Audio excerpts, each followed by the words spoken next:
Hello. അപ്പോൾ സ്കൂളൊക്കെ വിട്ട് വന്നിട്ട് വിളക്കൊരുക്കാൻ പോവാണ്. ഇന്ന് കാര്യമായിട്ടുള്ള വിളക്കൊരുക്കൽ പരിപാടിയിലാണ് കേട്ടോ. അതിന് വേണ്ടിയിട്ട് നമ്മളുടെ പറമ്പിൽ നിന്ന് ഇരുമ്പാമ്പുളി പൊട്ടിക്കാൻ വേണ്ടിയിട്ടാണ് വന്നിരിക്കുന്നത്. ഇരുമ്പാമ്പുളിയും പിന്നെ സോപ്പ് പൊടിയൊക്കെ ഇട്ട് തേച്ചാൽ വിളക്ക് നന്നായിട്ട് കളർ വരും എന്ന് പറഞ്ഞ് കേട്ടിട്ടുണ്ട്. അപ്പോൾ അതിന് വേണ്ടിയിട്ടാണ് ഞാൻ ഇങ്ങോട്ട് വന്നിരിക്കുന്നത്. ഇത്തവണ എന്താണെന്ന് അറിയില്ല, നല്ല രീതിക്ക് ഇരുമ്പാമ്പുളി പിടിച്ചിട്ടുണ്ട് കേട്ടോ. സാധാരണ ദിവസങ്ങളിൽ ഇതുപോലെ വിസ്തരിച്ച് വിളക്ക് തേക്കാനുള്ള സമയമൊന്നും കിട്ടാറില്ല. സമയം കിട്ടുന്ന ദിവസങ്ങളിലാണെന്നുണ്ടെങ്കിൽ ഇതുപോലെ ഇരുമ്പമ്പുളിയോ അല്ലെങ്കിൽ കോൽപ്പുളിയൊക്കെ ഇട്ട് തേച്ച് കളർ വരുത്താറുണ്ട്. എല്ലാ നാട്ടിലും ഇതിനെ ഇരുമ്പമ്പുളി എന്ന് തന്നെയാണോ പറയുന്നത്? ഒന്ന് കമൻറ്റ് ചെയ്യണേ. നമ്മളുടെ വീട്ടിൽ സ്വാമി മുറി എന്ന് പറഞ്ഞിട്ട് പ്രത്യേകം റൂമൊന്നുമില്ല, ഒരു കബോർഡാണ് അതിന് വേണ്ടിയിട്ട് ഞാൻ തയ്യാറാക്കിയിരിക്കുന്നത് കേട്ടോ. അങ്ങനെ വിളക്ക് തേക്കുന്നതിൻ്റെ ഇടയിൽ അമ്മ ഓരോരോ വിശേഷങ്ങളൊക്കെ പറയുന്നുണ്ട്. ഞാനമ്മയും കൂടെ ഇന്ന് സംസാരിച്ചിട്ടാണ് വിളക്ക് തേക്കുന്നത് കേട്ടോ. നിങ്ങളും ഇതുപോലെയുള്ള സാധനങ്ങൾ വെച്ചിട്ട് തന്നെയാണോ വിളക്ക് തേച്ച് വെളുപ്പിക്കുന്നത്? അതോ ഇതിനായിട്ട് പ്രത്യേകം എന്തെങ്കിലും ലിക്വിഡോ അങ്ങനത്തെ എന്തെങ്കിലും സംഭവങ്ങൾ ഉണ്ടെന്നുണ്ടെങ്കിൽ അതൊന്ന് കമൻറ്റ് ചെയ്യണേ.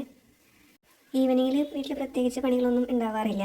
സ്കൂൾ വിട്ട് വന്നു കഴിഞ്ഞാൽ കുറച്ച് നേരം ചായ കുടിച്ച് എന്തെങ്കിലുമൊക്കെ അമ്മയിട്ട് സംസാരിച്ചിരിക്കും. ഇന്നത്തെ പരിപാടി എന്ന് വെച്ചിട്ടുണ്ടെങ്കിൽ ഇതാണ് വിളക്കൊരുക്കലും പരിപാടികളും. അത് കഴിഞ്ഞാൽ പിന്നെ കുട്ടികളുടെ പഠിത്തവും കാര്യങ്ങളൊക്കെ ആയിട്ട് അങ്ങനെ ഇരിക്കും. ഫുഡ് കഴിക്കും, വീഡിയോസ് എഡിറ്റ് ചെയ്യുകയാണെങ്കിൽ അതൊക്കെ എഡിറ്റ് ചെയ്യും. ഇതൊക്കെ തന്നെയാണ് കേട്ടോ പ്രധാന പരിപാടികൾ.